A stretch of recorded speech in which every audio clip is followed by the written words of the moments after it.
Ayun. So, Finally. surprise. Okay, so I'm very honored na sa akin na napunta itong pagdidirect kay Penduko. I've seen the past films and the comics.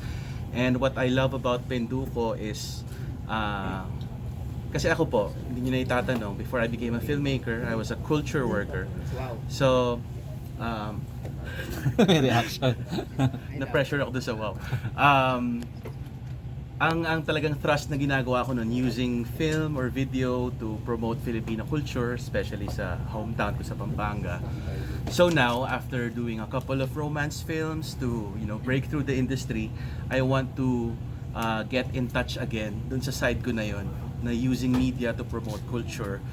And ang kagandahan sa Penduko, he can really be a platform to serve that purpose. Kasi 'di ba, napakalapit ng world niya sa Filipino folklore, sa culture. So that's my vision for Penduko this time around, to reimagine him as a character, comic book character na magugustuhan ng current generation, and at the same time use him as a platform to promote Filipino martial arts, culture, folklore sa bagong generation. So kaya I'm both excited and overwhelmed dito sa project na to. Because you know me as a filmmaker doing all these romance dramas. Yes. You might see na parang bakit siya tatalon siya sa ganitong genre. Sa kaibuturan po ng aking puso, mas malapit po ang mga ganitong genre. Kasi po sa ganito po ako lumaki. This is the first time, di ba?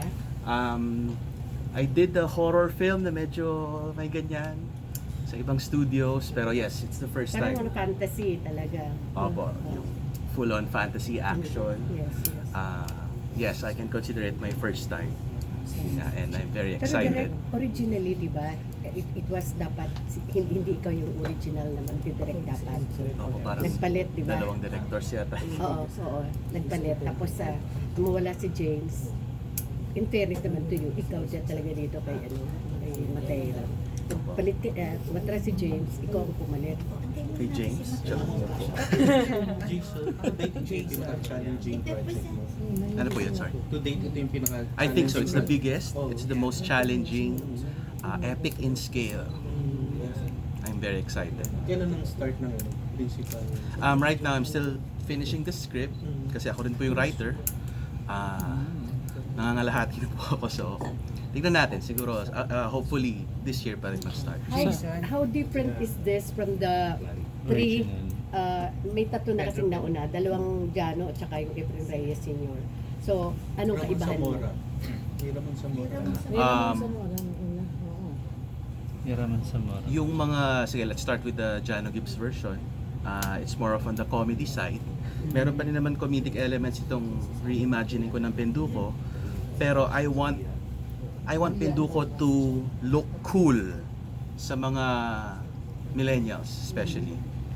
Kumbaga, I want the Filipino millennials to see Penduko as a character na hindi mo siya pagtatawanan lang. Hahangaan mo siya the same way that we look up to all these superheroes na galing sa ibang bansa.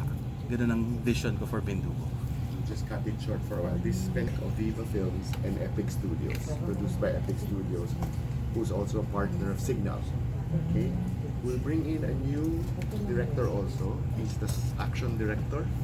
IK? Yeah. IK? Just give us ng brief, explain lang yung stint mo sa culture or a cultural work ng NCC. He got an action director. Specific institutions. He is the same I action was very director active within with the Center Maria and for Bypass. Kapampangan Studies sa Pampanga. Pero yes, naging ACCA din ako sa cinema committee. This is Yun, mostly ang ginagawa ko na talaga gumagawa ng anything Kapampangan, very short films, music videos. Bypass.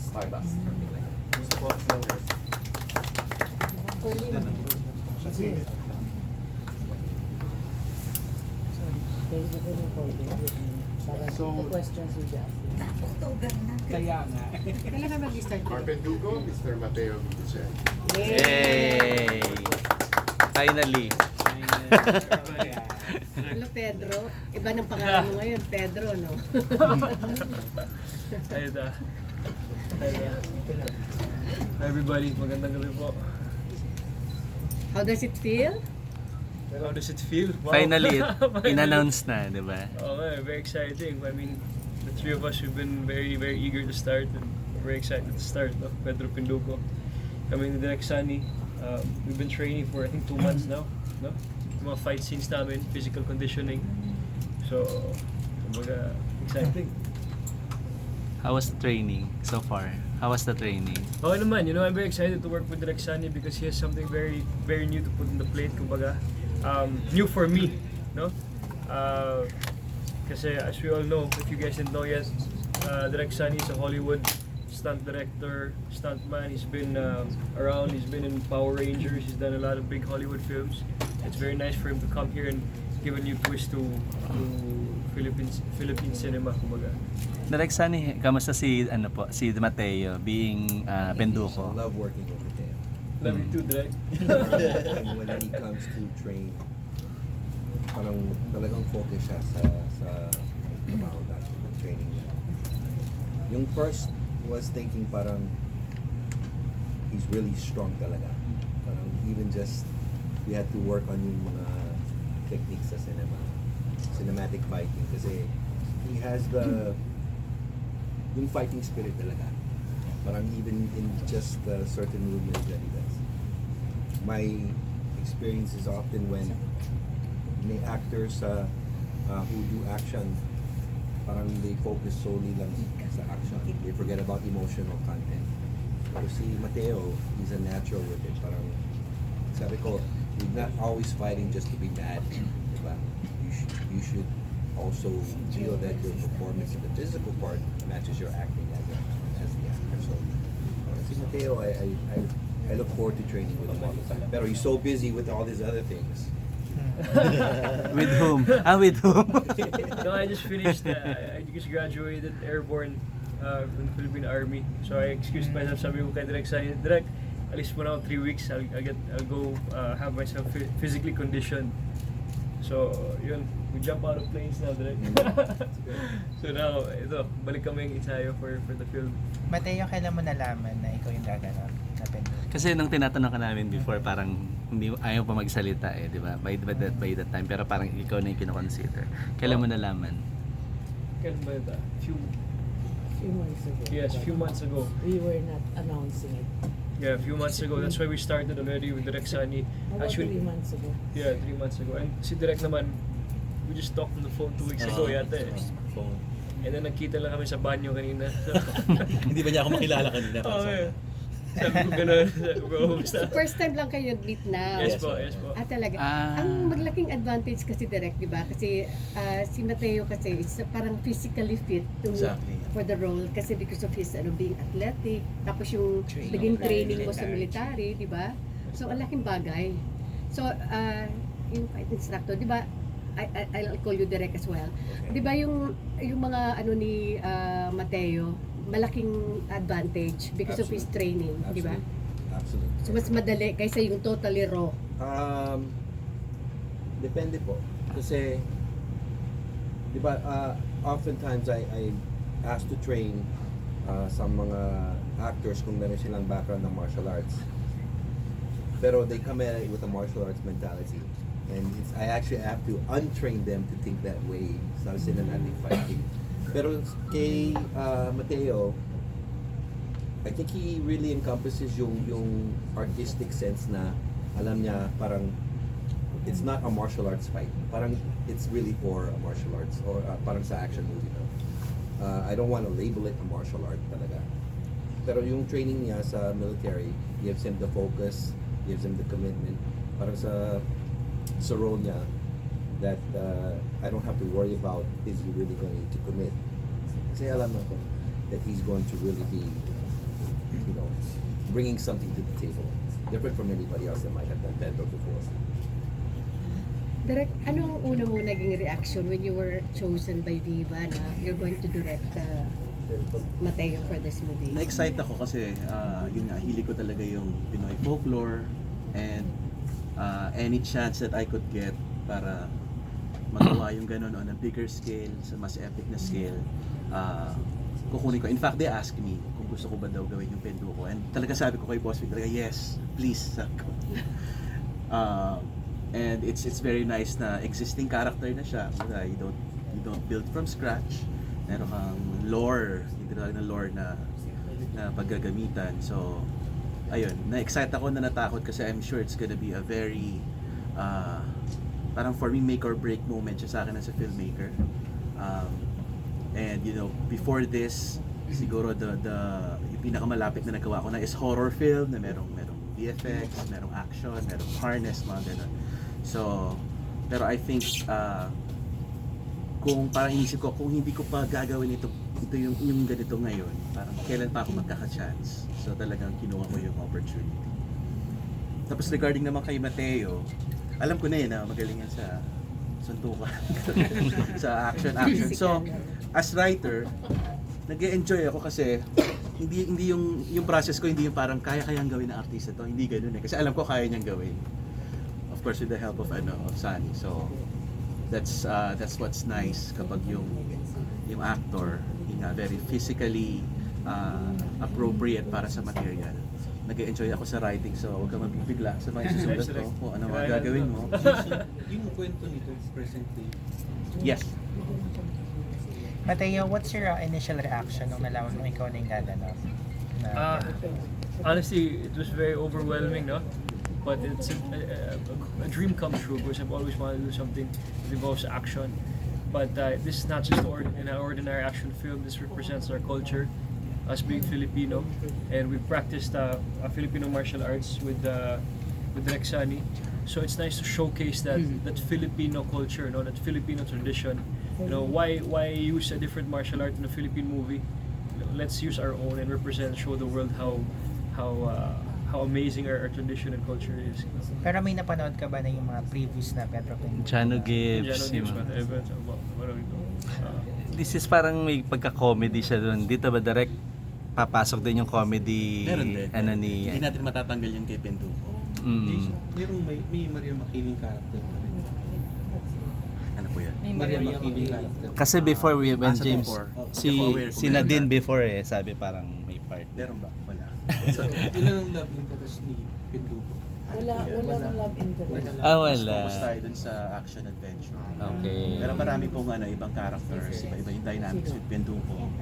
So, we'll reveal in time. Siguro part 2 yan. Matteo, how do you visualize? Yasi Pressman. Ano po yun? To be the What do love you think interest. what do you think of Yasi Pressman as I met her recently dito. Siya yung nag-hi sa akin talaga, parang she's interested to work with me. And nakikita ko rin naman siya sa mga movies siya sa TV. I'm very willing to work with her. Ano yun, sumasayaw, kumakanta, umaarte, very down to earth. So, you see if we trace the history of Pedro Penduko, puro beautiful faces, from Edna Luna to Lotiski, Jania. The producer, Vincent Del Rosario. Matteo, may ano ka ba? May wishlist ka kung sino ang leading lady mo? Wala siyang dito. Aso na lang. Wow! Nagselos. Nagselos ka ba kay Milo? Kay Happy. Milo. Sabi ko kay Miss Chime, siya parang puno-puno yung schedule natin wala kaming time Pero are you willing na mag-cameo? Kasi marami raw character na papasok Si Sarah dito sa ano. It depends on the bosses. One of the Character. characters. Si Sarah Geronimo. No, tinanong ko. Baka si Milo na lang yung aso.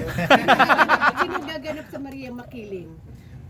I think in this chapter. Oh yeah? So Wala muna. So nawala na siya totally doon? Wala pa. Wala in this I did my own version kasi. Hindi So ko totally totally different. Binago mo. So bagong Pedro Penduko talaga. Okay. That's Matteo, good. how do you visualize your character Maria this Penduko time? na lang ang tawag. Especially, Yun? How did we adjust to the Wala. changes? Wala nang Pedro. Wala ng Pedro? yeah, Penduko. From the original. Oo nga pala. Matteo, how do you visualize your character considering na inalis na yung Pedro dun sa Penduko? And then of course the market is for the millennials and Gen Z. It's gonna be a new take, a very modern take. Actually, a few hours ago we did a little photo shoot to represent Pedro Penduko and his vibe and his look, no? I don't know if they showed it. Can you share it? Nandiyan na ba, sir? Naki-post we kanina eh. The photo that you Opo. sent. Yung photo Oh, nila. ganda.